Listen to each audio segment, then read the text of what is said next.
ሰባተኛውን ቅዱስ ያሬድ ሲሰይመው ገብርኄር ብሎ ሰይሞታል።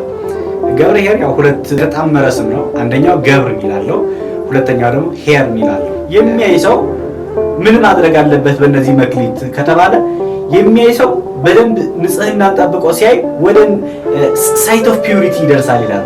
ወይም የንጽህና አይን ራሱን ልጁን አባቱ ሲያመሰግነው ሰማ።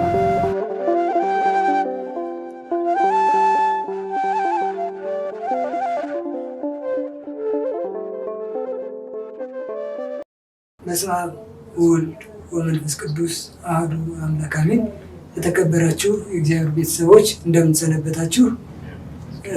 እንግዲህ ዛሬ ከመምህራችን መምህር ሰሎሞን ጋር የሚኖረን ቆይታ ብዙ ሀሳቦችን እያነሳን አብረን እንቆያለን። መምህር እንኳን ደህና መጡ። ቤተክርስቲያናችን በሰራችልን ስርዓት መሰረት ያለፉትን 5 ሳምንታት ዘወረደ ቅድስት ምኩራብ መጻጉዕ ደብረ ዘይት እያለች መጥታ አሁን በዚች ህይወት ባለን ትርጉም ያለው ርዕስ ይዛልን ደግሞ በዚህኛው ሳምንት መታለች እና ገብርኄር ብላ ሰይማልናለች እንድንማማርበት። እስቲ ገብርኄር ማን ነው? እስቲ ከዚህ እንነሳና ወደፊት ሰፋ ያሉ ሀሳቦች እናነሳለን። መልካም። እንግዲህ ቤተክርስቲያናችን በጣም ስርዱ እመቤት ተብሎ ብዙ ጊዜ ይነገራል። የተዘጋጀች ናት ማለት ዘመናትን ከፍላ፣ ወራትን ከፍላ፣ ዓመታትና ሳምንታትን ከፍላ ልጆቿን የምታስተምርበት የማስተማር ጥበብ የተዘጋጀች ናት።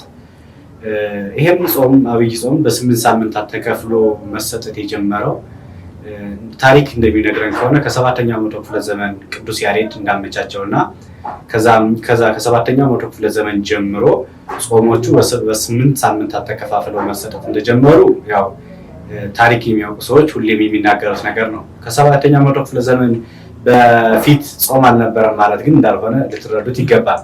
ጾሙ ከ7ኛው መቶ ክፍለ ዘመን በፊትም ነበረ። ነገር ግን ሳምንታቱ ስያሜ ተሰጧቸው በስያሜ ልክ እንዲቀጥሉ የተደረገው ግን ከ7ኛው መቶ ክፍለ ዘመን ጀምሮ በቅዱስ ያሬድ አማካኝነት ኢትዮጵያዊ ሊቅ በቅዱስ ያሬድ አማካኝነት እንደሆነ ይታወቃል።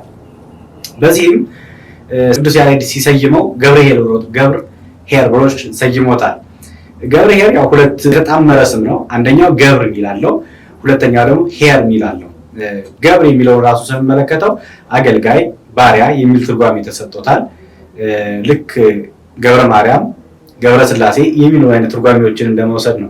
ኄር የሚለው ደግሞ ቸር የሚል ትርጓሜ ተሰጥቶታል ማለት ነው።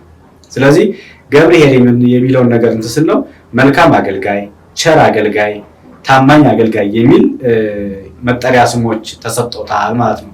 ይሄም እንደ እንግዳ ደራሽ እንደ ውሃ ፈሳሽ ዝም ብሎ ስያሜውን አምጥተው እየሰጡት አይደለም። ቅዱስ ያሬድም ይሁን ሌሎች ሊቃውንት ተስማምተውበት እንዲቀጥል ያደረገው መጽሐፍ ቅዱሳዊ መነሻ ምክንያት ስላለው ነው። ይህንንም በማቴዎስ ወንጌል ምዕራፍ 25 ከቁጥር 14 ጀምሮ ያለውን ኃይለ ቃል ምክንያት በማድረግ ይህን ሳምንት ገብርኄር ብለው ሰይመውታል። ስለዚህ ገብርኄር ማለት አድማጮቻችን ታማኝ አገልጋይ፣ ቸር አገልጋይ፣ ደግ አገልጋይ የሚል ስያሜ ያለው ነው። ቃለ ሕይወት ያሰማልን መምህራችን። ከዚሁ ጋር በተያያዘ ገብር እና ኄር የሚሉ ቃላትን ያጣመረ ነው ብለናል። ይሄ ስያሜ እስቲ በእውነቱ ለማን ይገባዋል መምህር? እንግዲህ እግዚአብሔር በየሳምንታቱ የሚያደርጋቸውን ነገሮች ባለፈውም ሳምንት ከመጻጉዕ ጀምረን ከመምህር ጳውሎስ ጋር እያደረግናቸው የነበሩ ማብራራቶች አሉ። እግዚአብሔር ቤተ መቅደሱን ካጸዳ በኋላ ተምጻቱን ገልጧል። አሁን ደግሞ አገልጋዮችን የሚያመሰግንበት ጥሩ የሚያገለግሉት የሚወደሱ ገብርኄር የሚለው ስያሜ ማለት ነው። ምን ማለት ነው ስንል በአገልግሎት የደከሙ ሰዎች ማወደስ ኃጢአት አይደለም። አንዳንድ ጊዜ ሁልጊዜ ራሳችሁን ዝቅ አድርጉ እያልን ስናስተምር በማስተማር ደረጃ ዝቅ አድርጉ ሰው ራሱ ከፍ እንዳያደርግ ነው። ነገር ግን ያገለገሉትን አገልጋዮቹን ግን ከፍ ማድረግ የሚገባ እንደሆነ በዚሁ በገብርኄር ታሪክ ውስጥ የምንመለከተው ነው። ሁሌም ዝቅታ እንደሌለ አለ። በተመሳሳይ ስያሜው እንደው ገብርኄር እንበለው እንጂ ሌሎቹ አብያተ ክርስቲያናት እና የምስራቅ ኦሪየንታል አብያተ ክርስቲያናት የኛ አያት አብያተ ክርስቲያናት ምን ይሉታል ስን የመክሊት ሳምንት ብለው ይጠሩታል። በሚገርመው የመክሊት ሳምንት አለ። ይሄም የሚገርም ነው። በሁለቱም ትርጓሜ የሚያስኬድ ነገር ነው። ታለንት ያላቸውን የተሻለ እውቀት ያላቸውን የተሻለ ያገለገሉትን የተሻለ የሰሩትን የምናወድስበት የምናመሰግንበትም የምስጋናም ሳምንት ማለት እንችላለን ማለት ነው። ቃለ ሕይወት ያሰማልን። በድጋሚ እንግዲህ ይህንን ቅድም እንዳነሱት በማቴዎስ ወንጌል ምዕራፍ 25 ከቁጥር 14 ጀምሮ ይህንን እርሱ የገለጹትን ነው እና የሚያብራራው። ከዛም በፊት ራሱ ጌታችን መድኃኒታችን ኢየሱስ ክርስቶስ እኔ አባቴ የላከኝን ሁሉ እሰራለሁ አባቴም ያመሰግነኛል ብሎ ተናግሯል ራሱ እና ይሄ እንዳሉት አባቶች መምህራንን እኛ እንደው አንመጥንም እንጂ ያገለገሉንን ብናከብር ክብሩ ለራሳችን ነው የሚለው በአድማጮች ዘንድ እንዲወሰድ ነው። እንግዲህ ቀጣዩ የምናየው አብይ ጉዳይ የሚሆነው እስቲ መክሊትስ ምንድን ነው? በዚሁ ቅድም እንዳነሱት ገብርኄር እንበለው እኛ እንጂ በሌሎችም የመክሊት ሳምንት የባለ መክሊቶች ሳምንት ተብሎ ይጠራል ተብሏል። ወንጌሉም ይሁ ነው። የኢትዮጵያ ኦርቶዶክስ ተዋሕዶ ቤተክርስቲያን በዕለቱ እሁድ የምታነባው ወንጌል ይሄ ነው። ባለ መክሊቶችን ባለ 5 ባለ 2 ባለ 1 ብላ ከፍላ የምታስተምረው ነው እና እስቲ ይሄ መክሊትስ ምንድን ነው? መክሊት ራሱ ምን ማለት ነው? እንግዲህ ሙሉ ታሪካዊ ዳራውን እንየውና የሚለው ምንድን ነው? አንድ ጌታቸው ባሮቹን ጠራና የተለያየ መክሊትን ሰጣቸው ነው። ለአንዱ 5 ለአንዱ 2 ለአንዱ 1 ሰጠው ብሎ ነው የሚናገረው። እንግዲህ የሰጣቸው መክሊት ነው። በዛ መክሊት ደግሞ እንዲያተርፉበት እንዲነግዱበት እንዲሰሩበት የተሰጠ መክሊት ነው ተብሎ እንደየአቅማቸው ይላል መጽሐፉ። መርሳት የሌለብን ነገር ለአንዱ 5 ሲሰጠው አቅሙን አይቶ ነው። ለአንዱ 2 ሲሰጠው አቅሙን አይቶ ነው። ለአንዱም ደግሞ 1 ሲሰጠው አቅሙን አይቶ ነው ይሄንን መክሊት የሰጣቸውና እንደየአቅማቸው መክሊት ሰጣቸው። ጥሬ ትርጉሙን ካየነው መክሊት የሚለው ሳንቲም፣ ገንዘብ ወደሚል ትርጓሜ ነው የሚወስደው።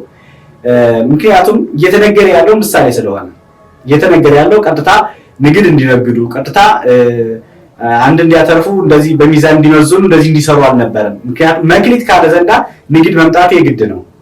ምክንያቱም ያለ ሳንቲም ንግድ የሚነገድበት ነገር ስለሌለ።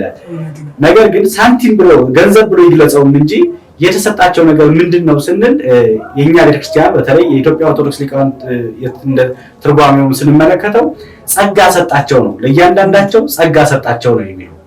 ስለዚህ ምን ጸጋ ተሰጣቸው ነው? ለአንዱ 5 ጸጋ ተሰጠው፣ ለአንዱ ደግሞ 2 ጸጋ ተሰጠው፣ ለአንዱ ደግሞ 1 ጸጋ ተሰጠው ብለው የተረጎሙ ሊቃውንት አሉ። በተመሳሳይ ቅዱስ ዮሐንስ አፈወርቅም እነዚህ ጸጋዎች ብሎ ጸጋዎችን የተሰጡት መክሊቶች ምንድናቸው የሚለውን ጥያቄ ሲመልስ 5 የስሜት ሕዋሳት ናቸው ብሎ አብራርቶታል። የቅዱስ ዮሐንስ ይሄን እንዴት አየው? 5 የተሰጠው ማለት 5 የስሜት ሕዋሳት ናቸው። እነዚህ 5 የስሜት ሕዋሳት የምንላቸው ያው በዓለሙ የምታውቋቸው ናቸው። መዳሰስ፣ ማየት፣ ማሽተት፣ መቅመስ እነዚህ 5 የስሜት ሕዋሳት ተብለው የሚታወቁት ናቸው። እነዚህን 5 የስሜት ሕዋሳት በእነዚህ የተሰጠ ነው። ግን ይሄንን ከፍ አድርገን ወደ ቴዎሎጂያኑ ስንመለከተው ለምሳሌ የሚያይ ሰው ምን ማድረግ አለበት በእነዚህ መክሊት ከተባለ የሚያይ ሰው በደንብ ንጽህናን ጠብቆ ሲያይ ወደ ሳይት ኦፍ ፒዩሪቲ ይደርሳል ይላሉ። ወይም የንጽህና አይን ደግሞ ምንድን ነው ብላችሁ መጠየቅ ብንጀምር የንጽህና አይን ምን ያያል ወደሚለው ጥያቄ ነው የምንሄደው። ስለዚህ ንጹህ የሆነ አይን ምንድን ነው ካልን የምንፈልገው ወደ መጽሐፍ ነው። አሁንም ንጹህ የሆነ አይን ምንድን ነው ማየት ያለበት? ሊቁ በቅዳሴው እንደዚህ ብሏል። ሀበነ እግዚኦ አዕይንተ አእምሮ ወትረኪያ ከይራ፣ አቤቱ የማስተዋልን የአእምሮን የማወቅን አይን ስጠን። ምን አይነት አይን ነው የማወቅ አይን ከተባለ ደግሞ ሁልጊዜ ማንን የሚያይ አይን ነው? እግዚአብሔርን የሚያይ አይን ነው። ሁልጊዜ እንደ እግዚአብሔር ማየት የሚችል አይን ነው። እንደ እግዚአብሔር ማየት የሚባለው ነገር እግዚአብሔር ሁሉንም ሰው እኩል ያያል። ደሃም ባለጸጋን ሳይል ሳይከፍል ሁሉን ሰው በአንድነት የማይበት አይን ነው። ይሄ አይን ካለ የማያዳላ አይን ካለ አንዱን ከፍ አንዱን ዝቅ የማያደርግ አይን ካለ ይሄ ማለት ከ5ቱ ስሜት ሕዋሳቶች መካከል ከተሰጠው አንዱ መክሊት እሱ አይን ነው። ከፍ አድርጎታል። ቅዱስ ዮሐንስ አፈወርቅም ይሄን ከፍ አድርጎታል። አንተ አይን ያለህ አይን የሌለውን ሰው እንድትረዳበት ነው ብሎ አስቀምጦታል። ስለዚህ አይናችን መርጃ ነው። አይናችን ማገልገያ ነው። አይናችን የኛ አይደለም። ከዛም በጣም የሚደንቅ ነገር እና ጎርጎርዮስ ዘኑሲስ እዚሁ ላይ ሰፋ አድርገው ያዩበት ነገር እነዚህ መክሊቶች የነሱ አይደሉም የሚለው ነገር ላይ ትኩረት ያደርገውበታል። መክሊቶቹ የነሱ አይደሉም። የማናቸው አለ? የጌታቸው ናቸው። እናንተ ራሳችሁ ይላል የእናንተ አይደላችሁ። ምክንያቱም በዋጋ በደም ተገዝታችኋልና ቅዱስ ጳውሎስ ይሄን ተናግሮታል። እናንተ ራሳችሁ የራሳችሁ አይደላችሁ። ሰው ራሱ የራሱ አይደለም። እኛ ባለ ሀብቶች አይደለም። እኛ የራሳችን ያለን ሀብት ሁሉ የኛ ሀብት አይደለም። አደራ የተሰጠን ነው እንጂ የአደራ ገንዘብ ነው እንጂ ብሎ ጎርጎርዮስ ዘኑሲስ ራሱ በደንብ አድርጎ ነው የተመለከተውና ስለዚህ ያለን ነገር የኛ አይደለም። አይናችን የኛ አይደለም። እግራችን የኛ አይደለም። ጆሮአችን የኛ እግራችን እግር ለሌለው ነው። ጆሮአችን ጆሮ ለሌለው ነው። አይናችን ማየት ለማይችለው ነው። እጃችን መዳሰስ ለማይችለው ለዚያ የተሰጠ ነገር ነው። በስጦታ መልክ የተሰጠ ነው። ይሄንን ማገልገል ነው። አሁን መክሊት የተሰጠው ሰው አተረፈ የሚባለው ምንድነው? በአይኑ ሲያነብበት፣ በአይኑ ሰዎችን ሲረዳበት፣ በአይኑ ቅዱሳት ገዳማትን ሲጎበኝበት፣ በእጁ ሲመጸውትበት፣ በእግሩ ወደ ገዳም ሲሄድበት፣ በአንደበቱ ሲያመሰግንበት፣ ሲዘምርበት እነዚህ ማድረግ 5 ከተሰጠው ላይ 5 አተረፈ ማለት ነው። አይሰጥም። ፍጻሜ የሌለው ተስፋ እግዚአብሔር አይሰጥም። ተስፋውን ስንመለከተው በጣም ልዩ አድርገን እንስለዋለን። ግን ሁላችንም የምንወርሰው አንድ ተስፋ ነው። እሱም ኢየሱስ ክርስቶስ ነው። የመጨረሻ ተስፋችን ኢየሱስ ክርስቶስ ነው። እሱን ለመውረስ ነው። ኢየሱስ ክርስቶስን ለመውረስ ነው። ለምንድነው እሱን የምንወርሰው? ያለ ተስፋ ያገለገለው ተስፋ እሱ ነው። ያለ ምንም ተስፋ ሳያደርግ ይጠብቅ ያገለግል የነበረው ተስፋ ለዛ ነው።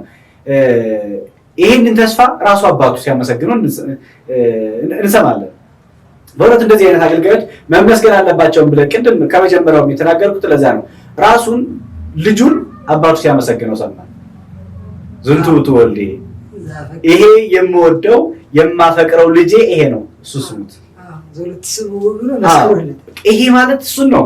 ነገ እኛ ተስፋችን አድርገን ክርስቶስን ስንጠብቀው እነሱ ስሟቸው ይባል እኛ ክርስቶስ የምንሆንበት፣ እኛ እንደ ክርስቶስ የምንሰማበት፣ እኛ ክርስቶስን የምንወርስበት ተስፋ የመጨረሻ ተስፋችን ኢየሱስ ክርስቶስ ነው። ለዛ ነው ወደ ደስታ ፍጹም ወደሆነ ደስታ ፍጹም ወደሆነ ሐሴት ይሄ ምድር ምክንያቱም ኑረን አደራችንን ጠብቀን የምናልፍበት እንጂ ለዘላለም ጸንተን የምንኖርበት እንዳልሆነ እኛም ፊሎሶፊያንም ሳይንስቶች የሚያምኑበት ሐሳብ ነው። ሁሉም ሰው የሚተባበረው ሐሳብ ሰው ሟች መሆኑን ሁሉም ሰው ያምናል። በቃ የማይሞት ቢመስለው እንኳን ሰው ሲናገር ግን ሟች መሆኑን ሁሉም ሰው ያምናል። ስለዚህ የመጨረሻ ተስፋችን ኢየሱስ ክርስቶስ ጋር የምኖር ከእርሱ ጋር የምኖር ነው። ከእርሱ ጋር ስንኖር ተስፋ አለ። እሱን እያየን ተስፋ አለ። እሱን እየሰማን ተስፋ አለ። የማያቋርጥ ተስፋ። ዛሬ ለጊዜያዊ ተስፋ መንግስት ትምጻ የምትለዋን ተስፋ ብቻ እንጠብቃለን። ነገ ደግሞ የማያልቅ ዘላለማዊ ተስፋ እናደርጋለን። ዛሬ እስከ ዓለም ፍጻሜ ድረስ ያለችዋን ተስፋ እናደርጋለን። ነገ ግን የማጠፋዋን ዓለም ተስፋ እናደርጋለን። ተስፋ አድርገን በዚያ ተስፋ እንኖራለን። የማይጠፉ ነገሮች ናቸው። እምነትም አይጠፋም፣ ተስፋም ፍቅርም አይጠፋም። እነዚህ አብረው የሚቀጥሉ ናቸው ከኛ ጋር እናምናለን። ዛሬ ከሩቅ የምናያት ፀሐይ እንደምታበራ ከሩቅ የምናያት አንዲት መብራት ከሩቅ እንደምትበራ ያመን በሄድን ቁጥር ደግሞ እየቀረራት በሄድን ቁጥር ብርሃኗ እየጨመረ እንደሚሄድ ተስፋችን ልክ እየጨመረ የሚሄድ ነው እንጂ የሚቆም እንዳልሆነ ሊቃውንቱ የሚስማሙበት ሐሳብ ነው። ስለዚህ ተስፋችን ምንድነው ካላችሁ ምዕመናን ዘክረው፣ ምዕመናን አስቀድሰው፣ ምዕመናን አወድሰው፣ ምዕመናን ለነዳያን ሰጠው ምን ብለው የሚያገኙት ተስፋ መንግስተ ሰማያት ናት። ካህናት ዘምረው፣ ካህናት ቀድሰው፣ ካህናት አስቀድሰው የሚያገኙት ተስፋ መንግስተ ሰማያት ናት። መዘምራን ዘምረው፣ መዘምራን አሸብሽበው ሌሊቱን ቆመው አድሮ የሚያገኙት ተስፋ ያቺው መንግስተ ሰማያት ተስፋ ናት። ይሄንንም ማየት ከፈለጉ በማቴዎስ ወንጌል ምዕራፍ 21 ማየት ያስፈልጋል። በቃ 3 ሰዓት የገባው ያገኘው አንድ መክሊት ነው። 6 ሰዓት የገባው የተሸለመው አንድ መክሊት ነው። 9 ሰዓት የገባው 11 ሰዓት የገባው አንድ መክሊት ነው ያገኘው። የምትወረሰው ተስፋ አንዲት ኢየሩሳሌም ሰማያዊት ኢየሱስ ክርስቶስ ነው ለማለት ነው። ቃልት ያሰማልን መምህራችን። በድጋሚ እንግዲህ እኛ ክርስቲያኖች እንዲህ ኖረን ጌታችን ከብዙ ጊዜ በኋላ ሊቆጣጠረን ይመጣል። ለኛ ብዙ ለጌታችን ደግሞ ጥቂት በሚሆን ጊዜ እሱ ነው የሚለው ለአገልጋዮቹ ነው።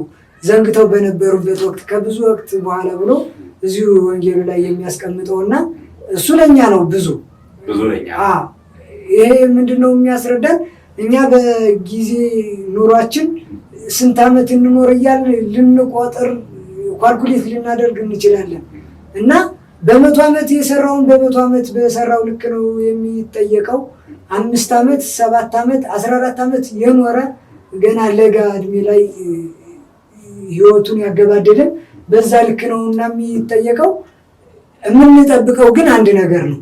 ልጅም ትልቅም ሊቅም ተማሪም ዘማሪም ሰባኪም ቀዳሽም አስቀዳሽም አንድ ተስፋ ነው የምንወርሰው ነው የመምህራችን ማብራሪያ። እግዚአብሔር ይስጥልን።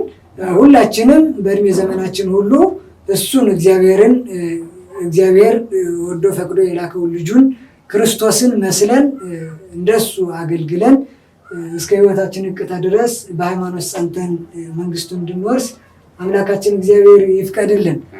መምህራችን ይቀር የሚሉት ካለ እንግዲህ ያው ባለን ጸጋ እናገልግል፣ ባለን ጸጋ እንበርታ፣ ያለንን ጸጋ እንጠቀምበት። ጸጋ የሌለው ምንም አይነት ፍጥረት የለም። ሁሉም ሰው ሁሉም ፍጥረት ጸጋ አለው። አይደለም የሰው ልጅ ሌሎች ፍጥረቶች ሁሉ ጸጋ አላቸው። የሚለመልሙበት ጸጋ አላቸው፣ የሚደርቁበት ጸጋ፣ ፍጥረታት እንኳን ሳይቀር ጸጋ ያላቸው እንደሆኑ በጸጋችን መጠቀም እንዳለብን ነው። እንግዲህ የሳምንት ሰው ይበላል። ቃልዎት ያሰማልን።